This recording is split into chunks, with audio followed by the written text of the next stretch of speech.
Hey guys, it's me, Omid, aka Iramanish15. Anyway, I got a little surprise for you guys. Now, it's not a commentary. As I've said, I am currently unable to do commentaries due to some issues with downloading, but this does not mean I'm going to turn my back on you guys. This time I'm going to do responses instead. Yep, responses to videos that I feel didn't really add up to me. One of these videos is ConfusedMatthew's review of Up. There are other reviews like this that I highly disagree with and could go against, like his Lion King and Incredibles reviews, but there are already a huge amount of them, so I decided to go with a different one, which is, Up. Now, I am aware a YouTube user named Leon S. Kennedy or Leon K. Fox did his response to Confused Matthew's Up review, and so I'll just simply give you guys the links so you can see it for yourselves. And overall, I was really impressed. Now let's move on to his arguments against the movie. Now he did this review with his girlfriend named Baffled Beth, and they feel the exact same way about this. Matthew's first argument is that the movie has many disconnected themes like old age versus youth and the memories of his wife and whatnot, but actually these do connect together and bring effect to one another.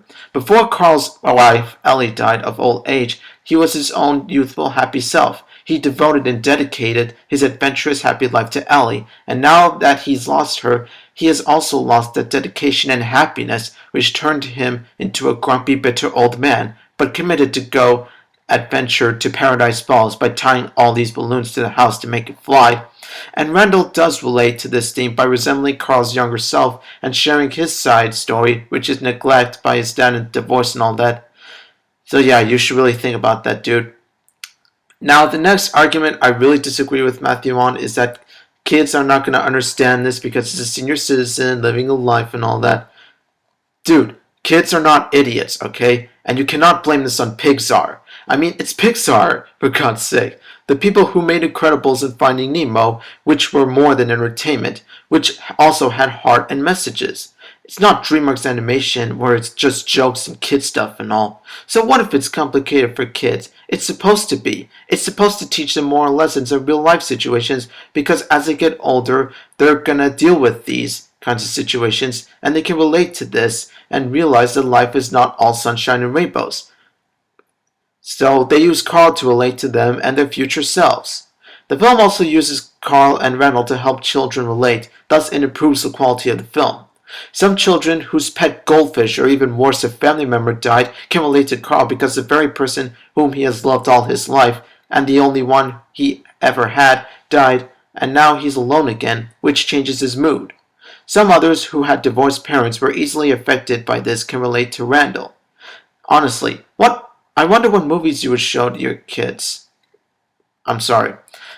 And as Leon S. Kennedy says, you misunderstand and underestimate children's understanding to films like these. You claim generally children react to this, but that is not true. There are children out there who are very intelligent enough as to sympathize and understand this film and its characters, especially Randall, who symbolizes a youthful child.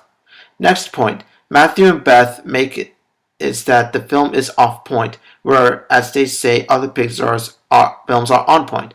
Well, I agree other Pixar films are on point, and I'd say this is on point as well, because it's Carl who changes from grumpy to what he was when he still was with Ellie by going on a journey in the whole film, and all the plot points and supporting characters, Randall being an example, they connect Carl's characterization and thus helps him grow his characterization. Same with Marlin for Finding Nemo with Dory and the sharks and the turtles and etc. etc. Where ever since his wife and children, except Nemo, were eaten by a barracuda, he has been very protective, worrywart of a father to his son Nemo because he fears he may lose him as he did the rest of his family. But his journey to find Nemo and his allies opened his eyes and helped him make touch with reality that his overprotective ways may keep Nemo 100% safe, but then will not help Nemo's fun or happiness, nor Marlin's own fun or happiness. Now, the next point that Matthew and Beth make is that the film's problem is that Carl and Russell and their allies are almost always in peril. Well, this is where the film succeeds in terms of obstacles. Of course they do have a villain and a plot point where they have to save Kevin the bird from him, otherwise there would be no other plot point. And if there was any other point, it would be either boring or nothing, and that would cause a breakdown on the film immediately, and it's to serve the protagonist a life lesson that adventure is not just about moving to your house to the top and staying there, but rather it's about going places, saving lives, and doing heroic deeds, which is saving Kevin and Randall from Charles Muntz. Anyway, I think I'm done making my points here, and there's a main point about you that I have to make. I don't intend to attack you, Matthew. These are just points to maybe improve in the future. To be honest, I don't think you're the kind of guy who takes children's films in a correct way or step like Seek Cat 13 does. I mean, in this and The Incredibles, you do the one thing that I really can't stand, which is the soccer mom mode. I mean, illogical fallacies from The Lion King are one thing, but Soccer Mom is just worse in every way, especially in family films. You're complaining about Pixar's missions to help children develop and show them life's negative situations and open their eyes to reality. I am telling you, these films are much better films to show your children than CGI crap these days, especially the ones from Nickelodeon. Imagine if your son/daughter lost a pet cat or dog or fish or whatever, and they are just filled with grief. Well, what would cross their minds if they watch only cutesy kitty movies? You might want to think about that. And that's where Pixar does justice. It combines entertainment and comedy with heart, great animation and soundtrack, relatable characters, and coherent plot.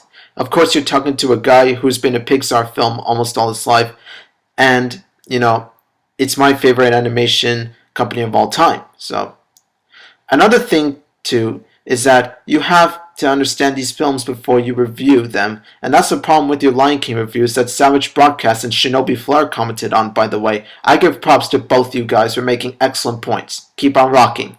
Don't give negative judgment and lie about the film based on your own opinion, Matthew. I am not angry. I'm just disappointed with this and some of this other reviews that I just mentioned. I mean, you're not such a great bad reviewer. I do like you as a reviewer. You do entertain me. Like, for instance, your Star Wars prequels, Pirates of the Caribbean 3, and your Spider-Man 3 review, even though I did like Spider-Man 3.